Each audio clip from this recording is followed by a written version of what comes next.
자, 오늘 말씀을 선포하도록 하겠습니다. 제가 사실은 이제 프랑스어는 잘 모르는데 옛날에 제가 아주라고 하는 그 어원에 대한 설명을 어떤 그 분이 하시는 거를 들은 적이 있습니다.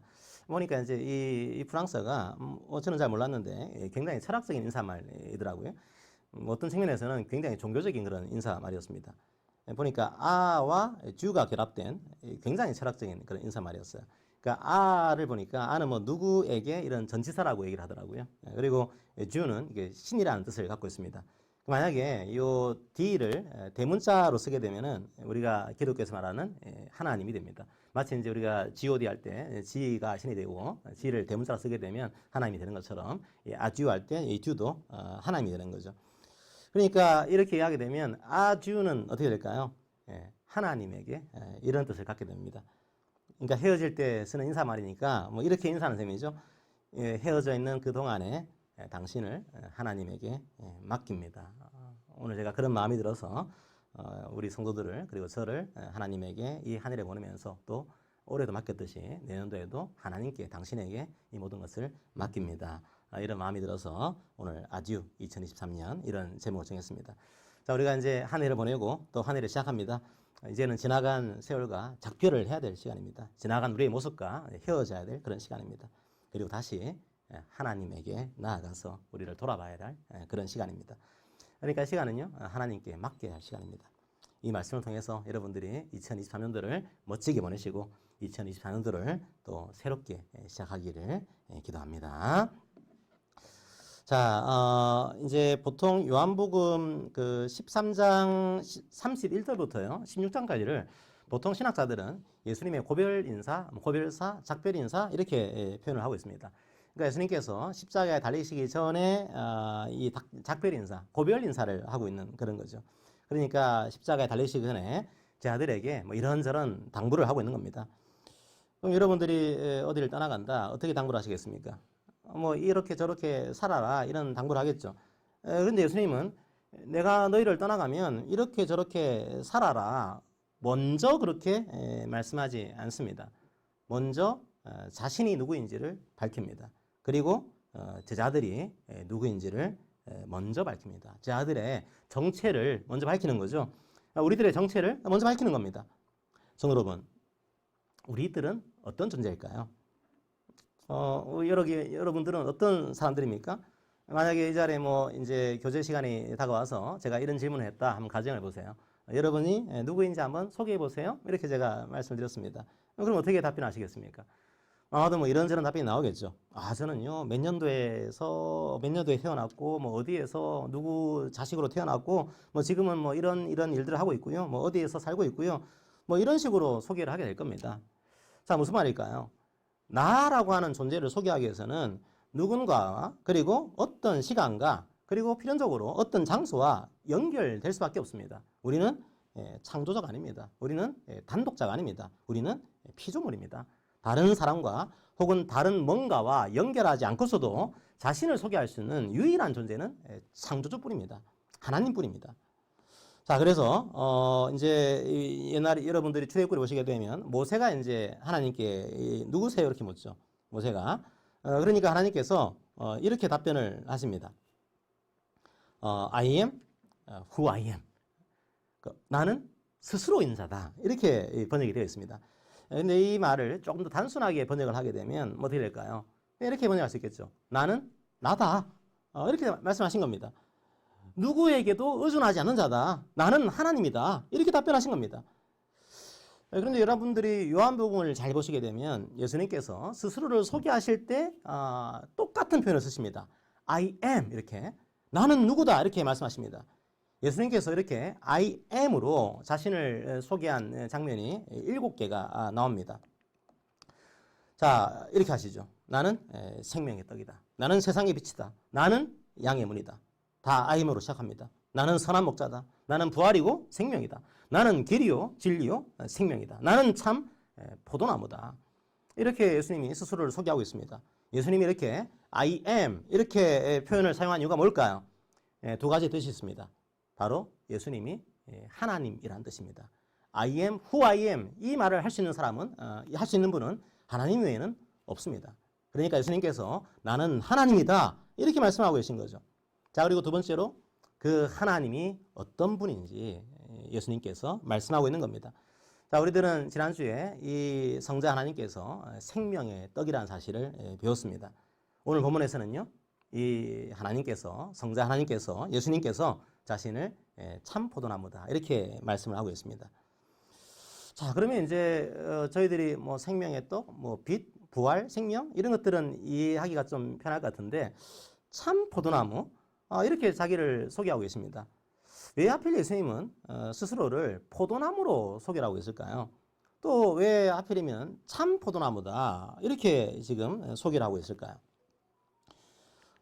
이제 여러분들이 그 시편 한번 80편 8편을 제가 읽어드리겠습니다. 자, 이렇게 나와 있습니다. 주께서 한 포도나무를 애굽에서 가져다가 민족들을 쫓아내시고 그것을 심으셨나이다. 자, 이렇게 시편은 포도나무를 얘기를 하고 있습니다. 자, 여러분들이 이렇게 시편 80편 8편을 보시면은 어떤 그 민족이 떠오르지 않습니까? 네, 바로 이스라엘입니다. 이 포도나무는 바로 구약에서는 민족으로서의 이스라엘을 가리킵니다. 근데 왜 포도나무를 심으셨을까요? 왜 이스라엘을 심으셨을까요? 열매를 맺으라고 심으신 겁니다. 그래서 그 열매를 보고 많은 민족들에게 하나님이 어떤 분인지 보여주라고 하신 겁니다. 하나님은 이스라엘이 제국이 되는 것을 원치 않았습니다. 제사장의 나라가 되기를 원하신 거죠. 열매를 맺고 그 열매를 보고 많은 다른 민족들이 하나님을 알기로 원했습니다. 하나님의 영광을 드러내는 건 바로 그게 이스라엘의 소명이었습니다. 그런데 어떻게 됐습니까? 이 포도나무로서 이스라엘. 이사야 5장 2절 한번 볼까요?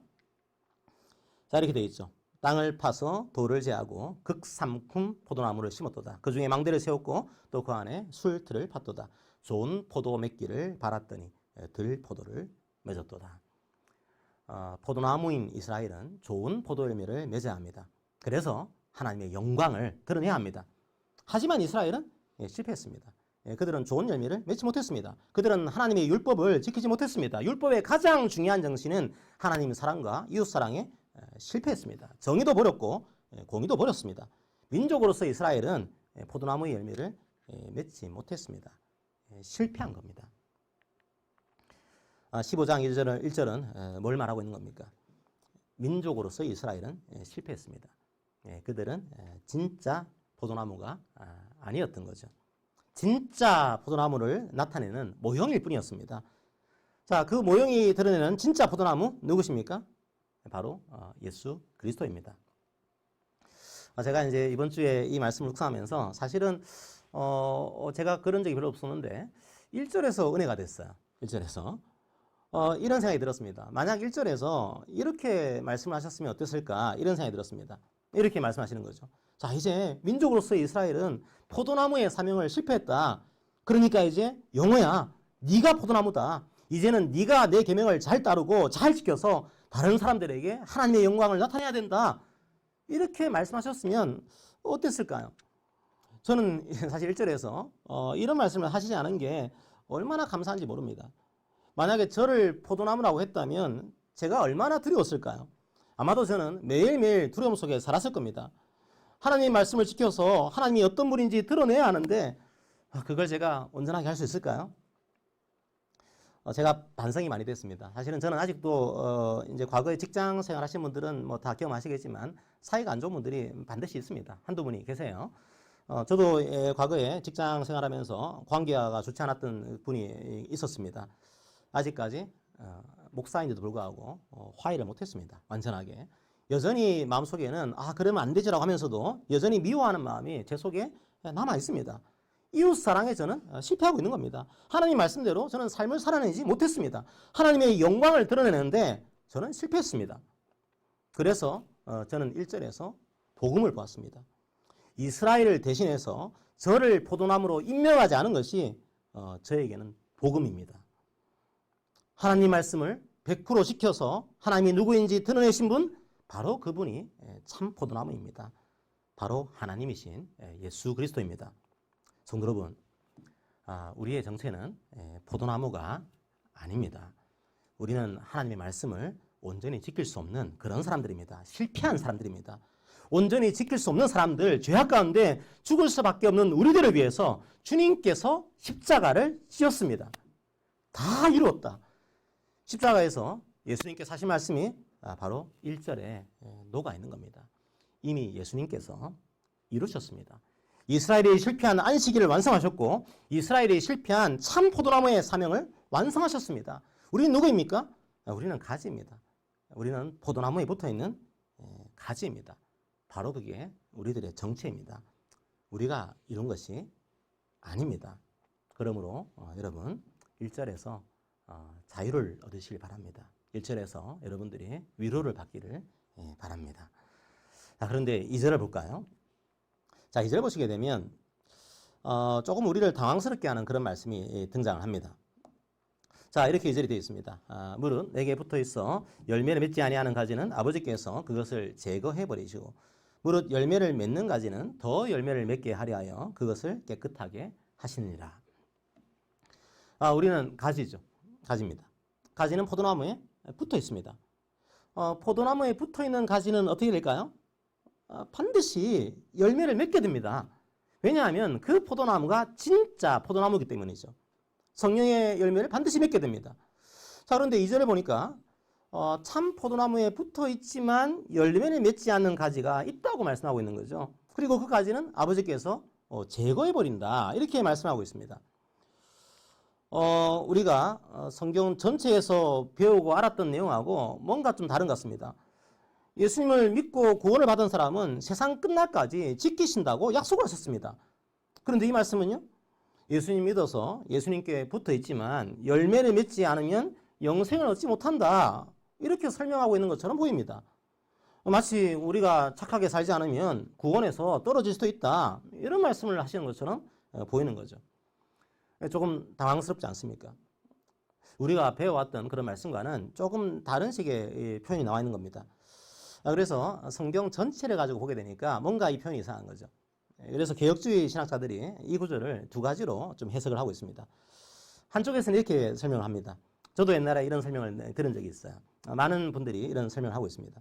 자, 어떻게 설명하고 있는가 하면 이 제거한다라는 표현이 헬라어로는 아이로라고 합니다. 그런데 이 제거한다, 아이로라는 동사는 두 가지 뜻이 있습니다. 첫 번째로 제거한다는 뜻이 있습니다. 그런데요, 또 다른 뜻이 있습니다. 이게 좀 중의적인 뜻이 있는 거죠. 마치 우리가 뭐 눈 그러면은 눈이 있고 눈이 있는 것처럼 이것도 마찬가지로 아이로는 또 다른 뜻이 있습니다. 하나가 들어 올린다는 그런 뜻이 또 있습니다. 자, 그래서 이렇게 해석을 하는 거죠. 많은 학자들이 이런 해석을 또 취하고 있습니다. 포도나무 가지가 이렇게 제대로 이렇게 나무 가지를 메꾸지 못하면은 땅에 붙어 버리는 거죠. 포도나무가 땅에 붙는 겁니다. 그러면 포도나무 가지가 땅에 붙어 있으면 열매를 맺지 못합니다. 그래서 하나님께서 그 가지를 살짝 땅에서 들어 올리신다 이렇게 설명을 하고 있습니다. 열매를 맺지 못하는 가지를 제거해 버리는 게 아니라 땅에서 살짝 들어 올려서 열매를 맺게 한다 뭐 이렇게 해석을 하는 겁니다. 참 은혜로운 해석이에요, 그죠? 얼마나 위로가 됩니까? 그래서 제가 이렇게 설명하면은 참 좋겠지만, 제가 볼 때는 이건 참 좋은 은혜로운 해석이지만, 전체 문맥을 보게 되면 조금은 어색합니다. 좀 맞지가 않는 거죠. 왜 그럴까요? 6절을 보십시오. 자, 6절을 보시게 되면 그 가지는 분명히 불에 던져집니다. 심판을 당하고 있는 거죠. 우리가 아까 했던 그 해석은 은혜롭지만 전체 문맥과는 조금 맞지가 않습니다. 자, 그렇다면 이 구절을 어떻게 해석해야 될까요? 또 한쪽의 해석이 있습니다. 저는 이 해석이 전체 문맥을 볼 때 조금 더 맞다라고 생각을 합니다. 진짜로 제거한다고 보는 겁니다. 그럼 당장 이런 질문이 들어올 거예요. 특히나 장로교에서 오랫동안 이제 성경교육을 배우고 신앙고백을 하신 분들은 이런 이제 질문이 들어오겠죠. 아니 목사님, 그러면 예수님을 믿고 나서도 구원에서 탈락할 수도 있다 이런 말입니까? 이런 질문이 들어올 겁니다. 아닙니다. 그런 뜻이 아닙니다. 요한복음 전체를 보게 되면, 요한계시록을 보게 되면 요한은 예수 그리스도를 믿는 자들을 하나님께서는 끝까지 지키신다 이런 내용으로 가득 차 있습니다. 믿는 자들을 하나님께서는 절대로 포기하지 않으십니다. 자, 그러면 이 말씀이 무슨 말씀일까요? 요한복음 전체를 보십시오. 요한복음은 굉장히 많은 부분에서 가짜 제자를 많이 말하고 있습니다. 자, 지난주에도 저희들은 가짜 제자들을 봤습니다. 자, 어떤 자들일까요? 예수님을 믿은 척한 사람들입니다. 포도나무에 붙어있는 척하고 있는 사람들입니다. 당장 누구를 떠올리면 될까요? 가룟 유다를 생각하면 됩니다. 예수님의 제자였습니다. 예수님과 같이 먹고 마셨습니다. 하지만 진짜 포도나무에 붙어있는 가지가 아니었던 겁니다. 그런 척했던 거죠. 자, 여기서 여러분들이 또 오해하시면 안 됩니다. 하지만 누가 그런 가지인지 우리는 판단할 필요가 없습니다. 그건 아버지께서 판단할 일입니다. 그러니까 우리는 쉽게 정죄하고 판단하면 안 됩니다. 그건 아버지께 맡기면 됩니다. 오히려 우리가 봐야 될 것은 바로 그 다음입니다. 그렇다면 우리들, 여러분들, 예수님을 구주로 고백하고 있는 우리는 누구일까요? 진짜 포도나무에 붙어있는 진짜 가지입니다. 그 가지는 열매를 맺습니다. 자, 그러면 어떤 생각이 들까요? 야, 이제는 내가 참 포도나무에 붙어 있으니까 이제 뭔가 술술 잘 풀릴 것 같습니다. 열매가 매일매일 이제 자랄 것 같습니다. 맺힐 것 같습니다. 자, 이제부터 여러분들이 말씀을 잘 보셔야 합니다. 이제 우리들에 대한 말씀인 거죠. 자, 2절 한번 후반부를 봅시다. 자, 무릇 열매를 맺는 가지는 더 열매를 맺게 하려 하여 그것을 깨끗하게 하시니라. 자, 바로 이 말씀이 우리들을 가리키는 말씀입니다. 자, 하나님께서는 우리가 더 풍성한 열매를 맺기를 원하십니다. 그래서 우리를 깨끗하게 하신다. 이렇게 말씀하시죠. 자, 여기서 깨끗하게 하신다. 이 말씀이 무슨 말일까요? 조금 번역을 좀 다르게 하는 게 저는 좋을 것 같습니다. 많은 또 학자들이 그렇게 번역을 하고 있습니다. 자, 원어의 뜻을 살리면 가지치기를 한다는 말입니다. 우리가 열매를 더 맺을 수 있도록 하나님께서 가지치기를 하십니다. 성도 여러분, 가지치기가 뭘까요? 여러분이 움켜쥐고 있는 욕심일 수도 있습니다. 그 욕심을 제거해 버리시는 겁니다. 이 가지치기가 뭘까요? 우리는 인생에서 우리의 지식으로는 해석할 수 없는 파도를 만날 때가 있습니다. 눈물을 흘릴 때가 있습니다. 마음이 너무 힘들고 아플 때도 있습니다. 자기의 죄 때문에 그럴 때도 있습니다. 하지만 욥처럼 이유를 알 수 없는 그런 고난을 만날 때도 있습니다. 진짜 포도나무에 붙어있는 진짜 가지인데 우리의 상황은 그렇게 녹록하지가 않습니다. 이제는 만사 형통할 것 같은데 우리에게 온 것은 고통스러운 가지치기입니다. 자, 그렇다면 하나님께서 이런 가지치기를 하시는 이유가 뭘까요? 우리를 괴롭히기 위해서입니까? 하나님께서 무슨 세디스트 이런 겁니까? 그렇지 않습니다. 하나님께서는 분명히 모든 성경을 통해서 말씀하고 계십니다. 우리를 사랑하시기 때문입니다. 사랑하시지 않는다면 십자가를 지시지 않았겠죠. 가짜 행복이 아니라 진짜 행복을 주시기 위해서입니다. 그래서 우리가 더 열매를 맺을 수 있도록 하기 위해서입니다. 야고보서 한번 1장 2절에서 4절을 볼까요? 자, 이렇게 되어 있죠. 내 형제들아, 너희가 여러 가지 시험을 만나거든 당하거든 온전히 기쁘게 여기라. 이는 너희 믿음의 실현이 인내를 만들어내는 줄 너희가 알미라. 인내를 온전히 이루라. 이는 너희를 온전하고 구비하여 조금도 부족함이 없게 하려 함이라. 제가 이 말씀을 묵상하면서 이런 생각을 해봤습니다. 가지치기를 하게 되면 어떻게 될까요? 심플해집니다. 우리의 삶은 복잡할 때가 많습니다. 예수님께서 이미 영생을 주셨는데 그 사실을 삶에서 살아내지 못하는 거죠. 육신의 정욕이라는 가지, 안목의 정욕이라는 가지, 이생의 자락이라는 가지가 치렁치렁 우리에게 달려 있습니다. 그 복잡한 가지 때문에 참 포도나무인 예수님을 보지 못하는 겁니다. 포도나무를 봐야 하는데 오히려 치렁치렁 달려있는 우리의 가지를 보는 겁니다. 자, 우리는 가지입니다. 참 포도나무인 예수님만 우리 생명의 근원입니다. 우리의 위로는 오직 한 분입니다. 그래서 참 포도나무이신 예수님, 우리의 진짜 생명이신 예수님을 보게 하기 위해서 우리의 잔가지들을 제거하십니다. 그래서 우리가 생명과 기쁨을 누리게 하시는 거죠. 우리에게 고통을 주려고 하는 게 아닙니다. 참 생명과 참 기쁨을 누리게 하기 위해서 가지치기를 하시는 겁니다.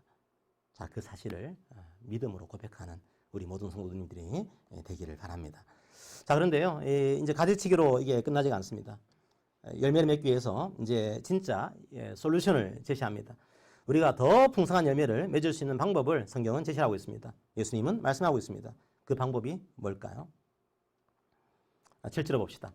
너희가 내 안에 거하고 내 말이 너희 안에 거하면 무엇이든지 원하는 대로 구하라. 그리하면 이루리라. 자, 우리가 열매를 맺는 방법은 두 가지입니다. 너무 단순합니다. 성경은 복잡한 진리를 말하지 않습니다. 자, 첫 번째, 예수님 말씀이 우리 속에 거하게 하는 겁니다. 두 번째, 그 말씀으로 기도하는 겁니다. 그러면 많은 열매를 맺게 됩니다. 엄청난 극기 훈련을 말하고 있는 게 아닙니다. 뭐 거대한 종교적인 그런 훈련들을 말하고 있는 게 아닙니다. 우리가 은혜를 얻는 수단은 무엇입니까? 초대교회 이후로 많은 신앙의 선배들은 딱 두 가지를 말했습니다. 복잡한 걸 말하지 않았습니다. 뭘까요? 바로 말씀과 기도입니다. 그런데 여러분들이 순서를 잘 보시면 좋을 것 같아요. 뭐가 먼저 나오고 있죠? 말씀이 먼저 나옵니다. 말씀이 먼저 나오고 기도가 그 다음에 나옵니다. 성도 여러분, 기도하기가 어려우신 분들 어떻게 기도하면 될까요? 말씀으로 기도하시면 됩니다. 만약에 오늘 말씀으로 기도하면 어떻게 될까요? 뭐 이렇게 기도할 수 있지 않을까요? 제가 한번 기도문을 만들어 봤습니다. 주님이 참 포도나무입니다. 저는 거기에 붙어있는 가지입니다. 근데 제가 참 힘듭니다. 눈물이 날 때가 있습니다. 하지만 오늘 말씀을 통해서 그게 저를 더 온전하게 하기 위한 가지치기라는 것을 배웠습니다. 아직은 믿음이 약하지만 주의 말씀으로 위로를 얻습니다. 제가 더 풍성한 열매를 맺을 수 있도록 주님 도와주세요. 이렇게 기도할 수 있지 않을까요? 이렇게 말씀으로 기도해 보시기 바랍니다.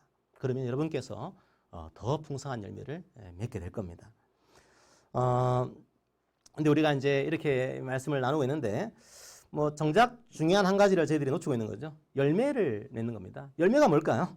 주님께서 원하시는 것은 열매를 맺는 겁니다. 이 열매가 뭘까요?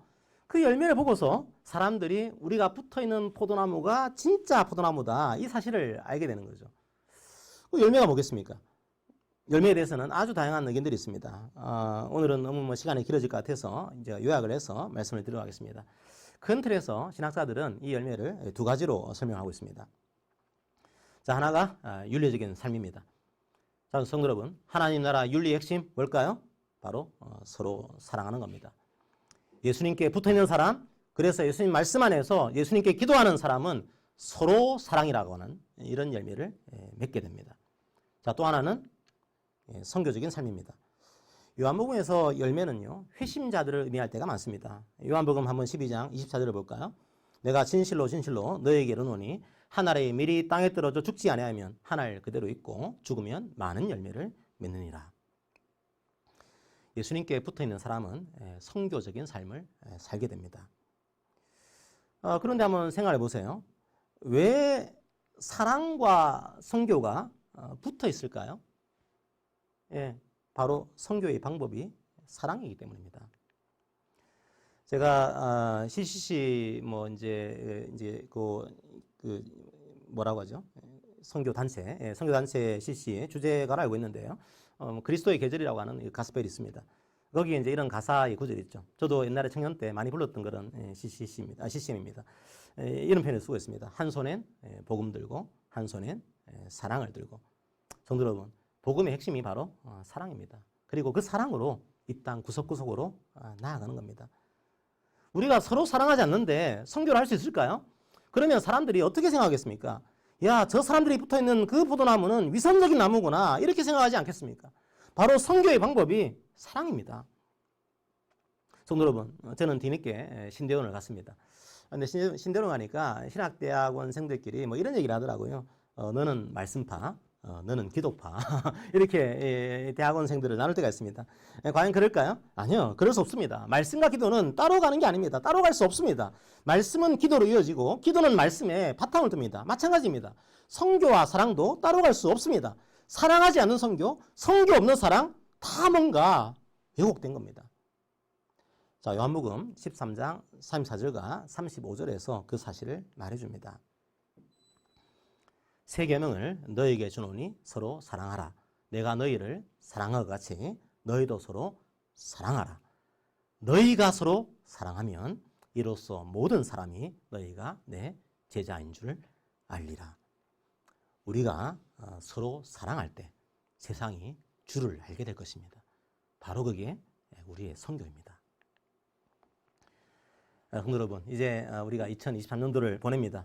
어떻습니까? 뭐 좀 쉬우셨나요? 매일매일 이렇게 하하 우호 웃는 뭐 그런 삶을 보내셨습니까? 그렇지 않을 겁니다. 인생의 파도를 만났을 겁니다. 다른 사람들에게는 얘기할 수도 없는 그런 순간을 경험했을 겁니다. 그럴 때마다 참 가지라면 기억하십시오. 그건 가지치기입니다. 우리가 더 심플하게 예수님께 붙어있는 가지라는 사실을 알게 하기 위해서 우리를 가지치기를 하신 겁니다. 더 온전하게 하시기 위한, 더 행복을 누리게 하기 위한 그 주님의 마음을 깨닫기를 기도합니다. 그리고 2024년도에는 더 풍성한 열매를 맺기를 바랍니다. 그 방법은요, 심플합니다. 말씀과 기도입니다. 그 방법 외에는 없습니다. 말씀이 여러분의 삶을 움직일 것입니다. 기도가 여러분의 삶을 움직일 것입니다. 그리고 그 열매는 서로 사랑으로 나타날 겁니다. 만약에 그 열매가 사랑으로 나타나지 않는다면 고민해야 합니다. 오히려 말씀을 묵상하면서 교만해지는 사람들이 있습니다. 오히려 기도하면서 자기의 의를 드러내는 사람들이 있습니다. 그러면 뭔가 잘못된 겁니다. 서로 사랑이라는 열매를 맺지 않는 말씀과 기도는 없습니다. 그 열매가 없다면 다시 한번 우리의 신앙생활을 점검해야 합니다. 성도 여러분, 지금 온 세계에는 전쟁의 소식이 끊이지 않습니다.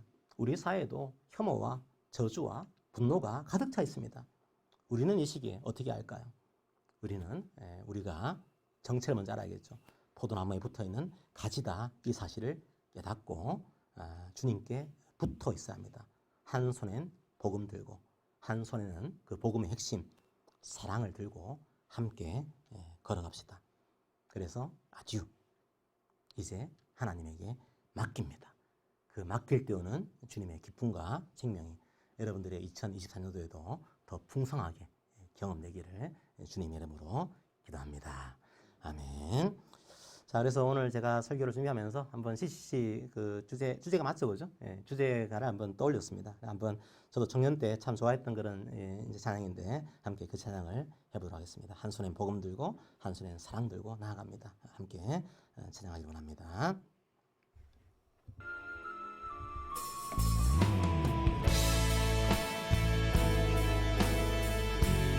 청년은 나이를 이해하는 게 아닙니다. 모든 분들이 청년이십니다. 그 청년의 마음으로 그 시간 함께 찬양합니다. 민족의 가슴마다 피 묻은 그리스도를 심어 이 땅에 푸르고 푸른 그리스도의 계절이 오게 하소서 오게 하소서 이 땅에 하나님의 나라가 이루어지게 하옵소서 모든 사람의 마음과 교회와 가정에도 하나님 나라가 임하게 하여 주소서 주의 청년들이 예수의 불을 끄고 인류 구원의 환상을 보게 하소서 한 손엔 복음 들고 한 손엔 사랑을 들고 온 땅 구석구석 누리는 나라 되게 하소서.